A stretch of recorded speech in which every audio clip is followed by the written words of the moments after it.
Well, Leighton, isn't this nice and warm compared to being out in that boat here in January? The only thing missing is the water. Yeah. Yeah, this is nice. I mean, I can go to sleep on this. But you're one of those guys that fishes all year round. Right, when I can. Uh-huh. And, you know, a lot of us that know, and, you know, I'm one of those guys that fishes and hunts, so I miss out on some of that winter fishing, you know. That stuff gets put away. You need to get out of this warm office and go with me. That's right. I do. And I need to run a camera for you because we're here today because we got some good footage of catching some good fish. Yeah, we did. But we didn't get any audio on it. Well, it wasn't we. It was me. Yeah, that happened. So this episode's going to be called Silent Movie. Yeah, like the old Harold Lindsley movies. That's right. Yeah, you know, on 8mm film, Yep. And then you could hear the camera going. Yeah. Yeah, this is a different. What we need is one of those fish tanks. So there you go. We take the lure through there like Virgil Ward would show us how the beetle spin works. Yeah, that one's back a little ways. But yeah. Anyway, no, that was my fault. But you live and learn. Uh-huh. So, you know, a lot of people around here have heard about Thomas Hill Lake. Mm-hmm. And, oh, my gosh, that warm water discharge, the fish just are stacked in there sometimes, you know. Sometimes. Now, I have been over there. I'll tell you what, a trip I did one day was I went to Long Branch, and I fished for about 2 hours and never got a bite, nothing. So I thought, well, I got time. I'll just run to Thomas Hill. Surely I can get something over there. And that day, I never got a bite at either place. So it's not a guaranteed trip, you know. So you just got to go when you can and hope for the best because it's every trip's different. Well, down there at Thomas Hill, that warm water, and you sometimes put in not at the warm water discharge, but all the way across the lake on the west side. It's closer for me to go over to the west ramp off of, I think, 3 Highway. I think that's the route. And come over. The conservation got a real nice ramp over there. It's steep. And it's easier for me to go over there and just motor back across to the warm water arm. Well, that is if you can find it. That day you were out there, there was a little fog, wasn't there? This video will show you that if it hadn't have been for my GPS and tracking that I'd saved from the trip prior, I'd have been lost. I mean, that fog was so thick, you couldn't see 2 boat lengths in front of you. I mean, you know, so it's a safety feature too, as far as that GPS goes. Yeah, that's neat. Yeah, that fog is something. I was in a fishing tournament once up at Thousand Hills Lake, and it started pretty early in the morning, and we got out there, and you couldn't find the shoreline. Yeah. I mean, we had to wait till the fog lifted before we figured out where on the lake we were. All we were doing is trying to find some shoreline to start fishing. You can get disoriented awful easy because I fished at night down Table Rock one time, and the fog set in after we left in Table Rock. I mean, it's a big, big lake. And we thought, that was before we had the GPSs, and we thought we knew where we was at. And you're going real slow, and then all of a sudden here's the shore. And if you didn't know the lake and what the shoreline looked like, you'd have been lost, you know. Yeah. But, and it's dangerous. I have fished, I don't fish tournaments anymore, but when I used to, there's been a couple tournaments that's been put off like an hour before they take off because it's just too dangerous. You got too many boats and, you know, but. So does Thomas Hill get more fog than anywhere else, or is it pretty much I think the same a lot of the everywhere reason else? of the fog at times, I think it's because that warm water arm, you know, that day it was more foggier on the water than it was on the land, you know, so that had to do with the water temperature.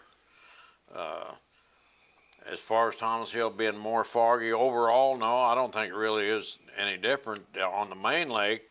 but it's because of the warm water area. So that's a pretty neat winter fishery we've got around here. I love it. It's never going to freeze, is it? No, as long as they're generating power one way or another.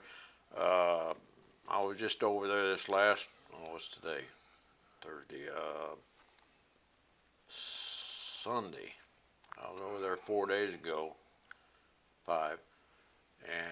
And the warm water, generally this time of year, runs around 70 degrees if they're generating all 3 generators, okay? This time, and it hasn't been much over 60. It was about 58 for the main part. That's still warm, compared to the time of year. Yeah. And the fishing itself is picked up since they've been generating, because the main lake has cooled off a lot.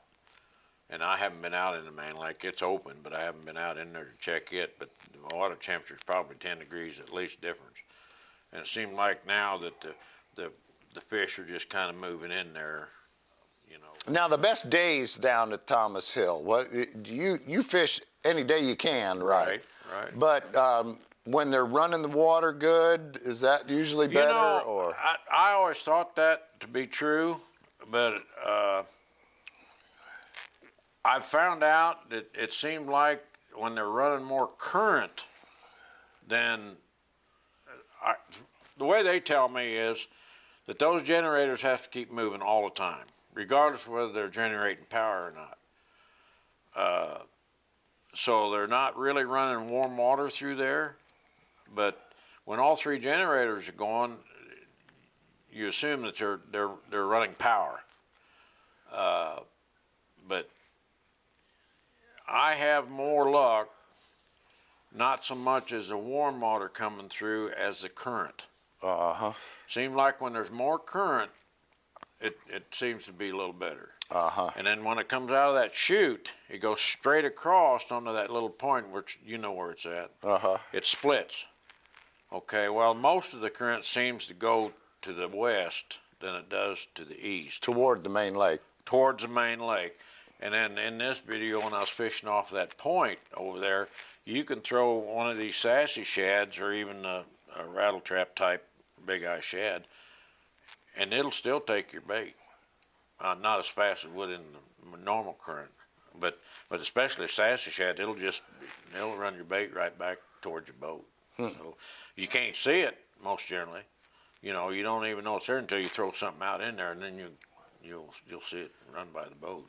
Yeah, and I've been there when there's a pretty good current coming out of that chute. And then it seemed like that when these baits are coming through the water like this, when the current's pushing them, it seems like they're a little more aggressive, and but it's just one of them deals, you can't catch them sitting at home watching TV. That's right. That's right. So tell us a little bit about, when you say sassy shad, that's your kind of generic term for a vibrating tail minnow. Paddle tail type minnow. Now that's a storm.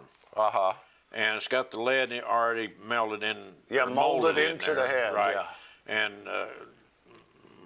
I love the looks of these, but do they catch any fish any better I'll than tell you what, Rick Gilmore, who you know Rick, he likes to throw that all the time. And he, you catch them on. But this is my favorite lure right here. And the color? Is that kind of a baby bass or? Well, I don't know what color it is, but when the water's a little muddier, this seems to work a little better. This is my all-time favorite right here. Darker water, darker lure. Yeah, this is my all-time favorite. It's a shad color. I start out, I call these my hunting lures because usually if you throw these, you can find them if they're there. And they'll hit these. And these are about the same size. This is 3-inch. They're about the same size as what they're feeding on the shad. So you get pretty close. Now, I will tell you a little story that I found out. I was down at Bass Pro Shop the other day, and I was wanting some. These are Mr. Twisters. Mr. Twisters don't make lures anymore. And Bass Pro Shop don't carry these anymore. but they carry the same style and looks of the bait under their label. Under Bass Pro label. Yeah, and I can't remember what they're called, but they're basically the same bait. Uh-huh. And but this is my all-time favorite. I love throwing on a spinning rod, a 1/4 ounce, especially in that current. Uh-huh. You know, and sometimes it makes a difference what color head you got on, but most of the time it don't. You can throw a lead head that ain't even painted, and it'll, you know, because they're going after this tail back here, more or less. But the other day. So you let that drop and drift for a while after you cast? Well, it depends on how they want it. If they're real aggressive, a lot of times, excuse me, I haven't even turned the crank on the reel. They've hit it as it was going down, and I haven't engaged the reel yet. That's when you have a fun day. Yeah. You know? But and then other times, you throw it in that current and let it drift down, and if you're lucky, you don't get it hung up while it's rolling down around on the bottom. I wait till it gets on the bottom, and then I start bringing it back a little bit. And then that current also, you know, moves the tail without. There is some brush at the mouth of that chute. Yeah, it's a little bit. Boy, you lose. There's one spot there. I think there's an old tree limb or something, and you will get hung up. And it's just about right straight across from that point where I usually anchor down with the power pole, and straight even with the ramp.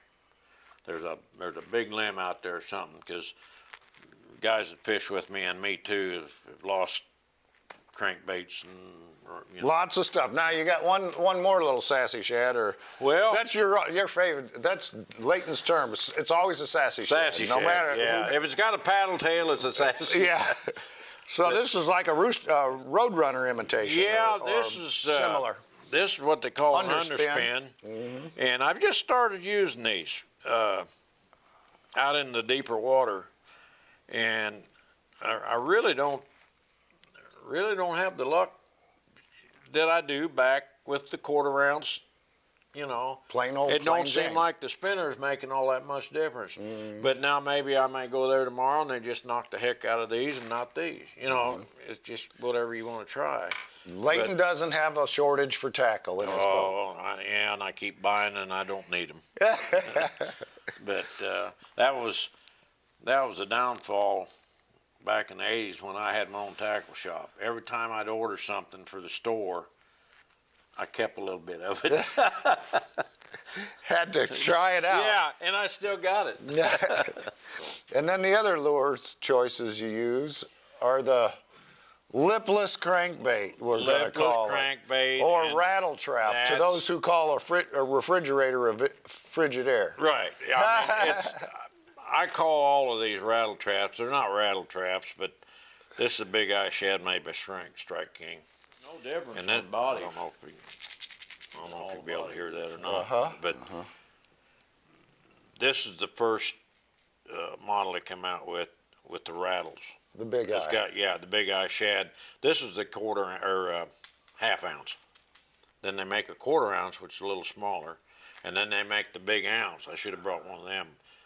And I don't use the big 1 ounce unless I'm out on that point and you're out in 18, 20 foot of water. And you can really sail those. And they all of those kind of lures, they cast. Yeah, because they got a lot of weight. Away. Well, that's just like this 2-tap that we was talking about. They got 2 different types of weights in them, but they're the same weight. I mean, a 1/2 ounce is a 1/2 ounce. Right. Regardless, you know, it's kind of like. Which weighs more, a pound of feathers or a pound of gold? Yeah, exactly. But there is, now this one's the regular sound, and then this one is a deeper sound, and they say it, I don't know whether it's a gimmick or what, but they say it gives it a different tone, and the fish hear it, and it's supposed to draw them to it more than the regular Then a lot of little BBs. Yeah, a lot of BBs in the regular one. This one here, supposedly, I think, it's only got 2 tungsten weights in it. Yeah. And It's got to be tungsten nowadays. it's tungsten and everything, but that's kind of like fishing line. Yeah. You know, I am not too far from going back to the old monofilament. This fishing line has gotten way out of hand. $25 for 150 yards. And when nobody's ever thought of the monofilament as floating, like the fluorocarbon's supposed to sink, and I caught just as many fish, it seemed like, you know, so I'm really thinking about going back to the old monofilament. But anyway, it seems like every year they come up with a gimmick. Always something. You know, and I'm not far from trying it. Leighton's, not afraid. If it works, I'll buy it. But the thing about lipless crankbaits now, like I said, you can throw them a long way. Yeah. And what do you do to retrieve those? Sometimes I'll rip it. I'll let it go at the bottom, and then I'll just rip it out and let it fall. Now that's the difference between the Strike King Red Eye Shad and the old what I want to say, rattle trap, is that when these fall, they do their wobble on the way down, where the old rattle trap just kind of goes every which way. And which I think this probably does work a lot better. I've caught a lot more on a drop with these than I have on the old rattle trap. And I think it's or a Cordell spot. It's the same lure, I'm gonna tell you what, with a Cordell spot, I still use a lot of those. Now I think is it the spot that's got the Smoky Joe or the rattle trap? Well, they both got the same similar. But that Smoky Joe color is a color like the shad color. It's got the black type head on it with the light gray or light shad colored body. That is one of my favorite colors, Smoky Joe color. And they're getting more harder to find too, because they're coming out with all these other wild colors. Yeah. You know, and people are buying them more than they are. I'm kind of like the old school. I still go back to the old colors. You know, I like them. Let's get back to these hybrid stripers in Thomas Hill, and now we got them in Long Branch. Are there some other? There are other lakes in the state, but I don't know about around here. I have caught keepers in Long Branch. Not as consistent as I have in Thomas Hill, because I actually fish for them more in Thomas Hill than I do anywhere. When Rick Gilmore and I fished together a lot, we would watch them gulls, and wherever the gulls was at in the group, a lot of times, I mean, they could be a quarter-mile away and you'd see them big group of gulls circling around, diving down where they were getting on them shad. Well, whenever you see that, you better get over there, because them wipers are down below them, kicking them shad up to the surface, and the gulls are getting them. And you can almost guarantee you're going to get into them. And you better have 2 or 3 rods ready at the same time, because you can't catch them quick enough and get them off the hooks, you know. But and here's something that I've learned watching them gulls, and I don't know if a lot of people have ever thought about it, but them gulls, Mother Nature, if they leave, them shad are gone. They've sounded, they went down. But if them gulls are working and they sit down right where they was working, you better stay there yourself, because them shad are going to, how they know that, I don't know. But them shad are going to come back up and they'll get into them again. And I've done that more than once. You just watch the gulls, you know. And them wipers, it seems like sometimes all the old saying was, you know, crappie schooled by size. That's not true, you know. And wipers is really the same way. But it seems like if you get into a group of wipers that are not busting shad on the surface, if you catch a couple of them, it seems to fire the group up, you know, and you can sit there and constantly catch them. Now, the other day, last week or 2 weeks ago, I actually got tired of catching them. My arms were sore, and I mean it was every cast, and they weren't in a group. They weren't in a school. It didn't seem like they were just in one big area, and Scattered. And it's just like we was talking earlier on that chute when they're coming out of them chute. Most generally, you don't catch a good size one in that chute. They're all about the same size. And fairly small. Fairly small, and you can get out and you get into the deeper water, you get the little bigger ones. And and there was times of an evening it seemed like the bigger ones moved up into the shallower water, and you can get on them. And I've not only caught them, and the two guys that goes fishing with me, not on the rattle traps or the sassy shads. You can catch them on crankbaits. Old Rick, my neighbor, the biggest one that he's caught so far, he caught on a Magnum wigglewort. You know, and that was out by the No Wake Boys there in the warm water arm, and that was towards evening. And boy, I'm going to tell you what, even the little ones, you got your hands full. You don't know how big they are till they get to the boat.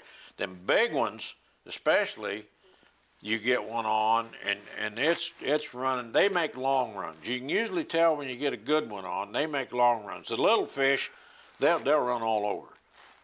But them big ones, when they get up close to that boat and see that boat, they take off again. And Yeah. You got your hands full. It's a blast. Yeah, they're fun. A lot of fishermen around kind of cuss them because they're not the fish they're used to, or they're not the fish they're after. They think they hurt the crappie. I've heard guys say that they're hurting the crappie population, and the way I understood it was the conservation put them in there to kind of control the shad. Yeah. I mean, there's still millions of shad in that lake. In Thomas Hill. Yeah. Yeah, now I think, they really put them in there to control the shad in Long Branch. Yeah. And I think that has succeeded. And I think it has made the average crappie that you catch in Long Branch bigger. This spring, there's a lot of variety in the size of crappie I catch and a lot of keepers in Long Branch. Where a few years back, before 5 years ago, they were all small and stunted and you might catch there was too many. 200 crappie in a day, but you wouldn't want to fillet any of them. Right. But them hybrids over there at Thomas Hill, I'm telling you what, my grandson, he's 11 or 12, I can't remember now. But he has a blast with them, you know. And if you got small kids that are just starting out fishing or something, if you want them to have fun, take them wiper fishing. I mean, the little ones they'll get a kick out of even. I still have fun with the little ones, you know, 'cause you don't know. But I mean, like you said, it's not necessarily, there's places and times you can find them in the summer. Right. But you can, if you want to take a kid, you bundle them up and take them out in the winter now, because you usually can't in the find them summer there. when I do find them, I'm usually fishing for largemouth and watching, like I said, watching the gulls. And if I see them gulls out in the middle of that lake in summertime, I'm going over to them gulls because you can catch them them wipers are there then too. I mean, they're all around all summer long. And up there at Highway T, you know, they put the new bridge in up there, and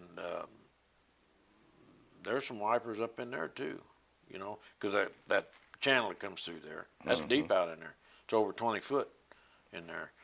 And of course, a lot of guys crappie fish up and through there too, but them wipers, I tell you what, I like them. I have a ball with them, and even, you know, I don't keep any, and they're just a lot of fun. If you want to have fun, go out and fish, you know, try them wipers out. Right. All right. I mean, you've had a hold of one that broke your line that one time. Yeah. Coming out of that chute. Yeah, that was, I had borrowed somebody's rod, and that was kind of one of those bait casters that had low line capacity. Yeah. And that fish took all of it and got down to the end and went boink. Yep. I won't forget that one. Them wipers, to me, are a sport fish. You talk about sport fish. That is a sport fish. Yeah. And I've ate them. I've ate last year. I took a couple keepers home and ate them. I didn't really know what I was going to expect because I've ate white bass before and I didn't care for white bass. But the wipers, they're not bad. I mean, they got a line in them just like a carp or channel cat that you got to take out. But they were good. Otherwise, good, clean white meat. Yeah, and it's a ball. I really enjoy it. Actually, like the other day, I was going after largemouth using crankbaits, and I was going up into that chute, and all I was catching was wipers. I never caught a largemouth that day, and I've even caught channel cat.